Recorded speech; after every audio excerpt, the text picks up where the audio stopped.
વિધાનસભાના ત્રીજા દિવસે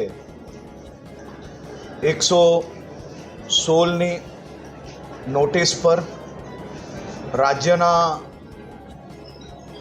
સૌ નાગરિકોના વિવિધ પ્રશ્નો માટે ખાસ કરીને વિધાનસભાનું સત્ર આયોજન થતું હોય છે.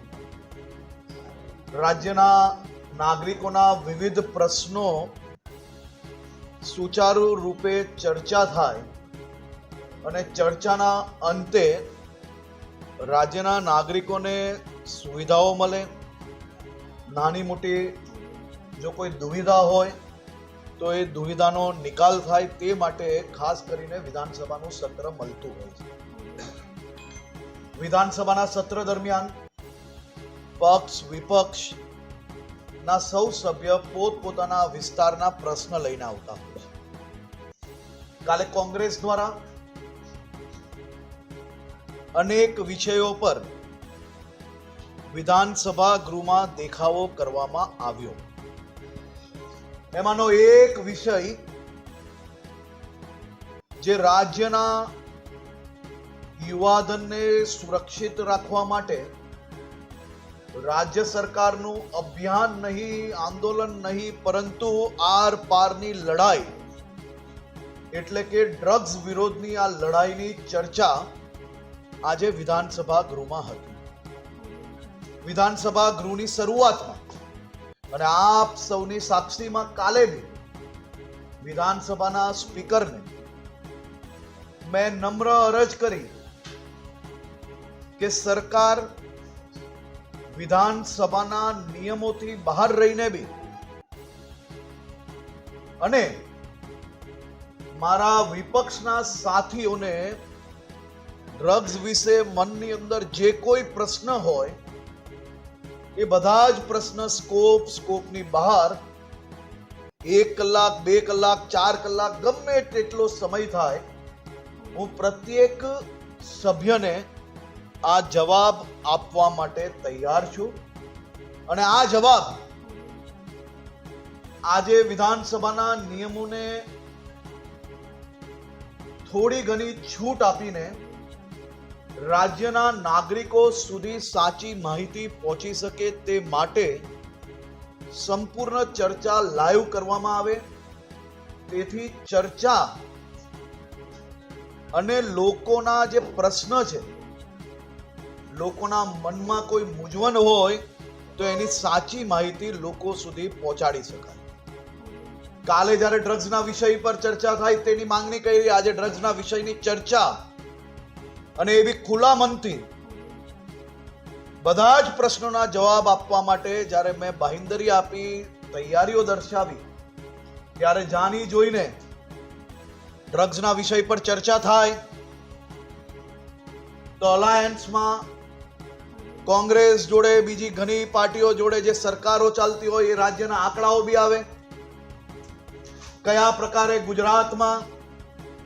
ગુજરાતનો જે ડ્રગ્સ પકડવાની કામગીરી કરી રહી છે તેને જાણી જોઈને નેક્સસનો હાથો બનીને આ લડાઈને કઈ રીતે ઢીલી પાડવામાં આવે તેનો પ્રયત્ન કરતા લોકો ખુલ્લા પડે. આ ચર્ચા ના થાય તે માટે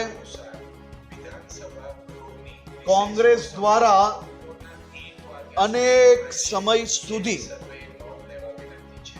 આ ચર્ચા ચાલુ ના થવા લીધી. ચર્ચાના વિષય પર જો કાલે આજ વિધાનસભા ગૃહની બહાર દાદર પર ઉભા રહીને ડ્રગ્સ મુદ્દાની ચર્ચાના બેનરો લઈને ઉભા રહે તો કાલનું મેં કહ્યું હતું કે કાલે હું બધા જ જવાબો ખુલ્લા મને આપવા તૈયાર છું.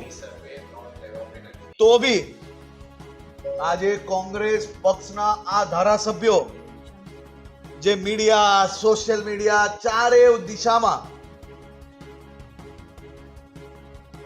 ખોટી માહિતીઓ ફેલાવવા માટેનો પ્રયાસ કરનાર લોકો આજે એક બી પ્રશ્ન વિધાનસભા ગૃહમાં ઉપસ્થિત ના કર્યો. પ્રજાએ ભારતીય જનતા પાર્ટી હોય, કોંગ્રેસ હોય કે આમ આદમી પાર્ટીના ધારાસભ્યો હોય, આ સામાજિક દૂષણ સામેની લડાઈની જવાબદારી એ પ્રત્યેક ચૂંટાયેલા વ્યક્તિઓની છે.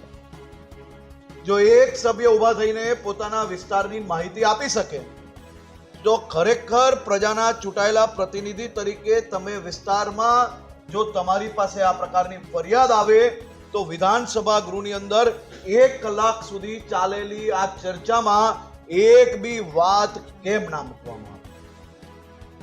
કાલે મારા મિત્ર અને કોંગ્રેસના નેતા એવા અમિત ચાવડાજી દ્વારા એક ડિબેટમાં એમને પ્રશ્ન પૂછ્યો. જોરથી વાતો કરતા હતા ડિબેટમાં કે ગૃહમંત્રી જોડે જેનો ફોટો હોય એવા લોકો ડ્રગ્સ વેચતા પકડાય છે. મારી રાજ્યની જનતાને સૌ મીડિયાઓના માધ્યમથી હું આપને જણાવવા માંગુ છું કે આ સૌથી મોટું સર્ટિફિકેટ છે કે ભૂપેન્દ્રભાઈ પટેલની સરકાર માત્ર અભિયાન નહીં પરંતુ ડ્રગ્સ વિરોધ એક લડાઈ લડી રહી છે. હું રાજ્યનો ગૃહમંત્રી છું. આપ સૌના આશીર્વાદથી આ લડાઈ લડી રહ્યો છું. મારા જીવનને જોખમમાં નાખીને આ લડાઈ જ્યારે આટલા મોટા નેક્સસની સામે લડી રહ્યો છું ત્યારે આ રાજ્યના ગૃહમંત્રી હોવા છતાં મારી અને દેશના અનેક નેતાઓ જોડે तो व्हाट्सएप, ट्विटर, फेसबुक, इंस्टा जहाँ भी आपका अकाउंट है इसे शेयर बटन के द्वारा वहाँ पर शेयर करें.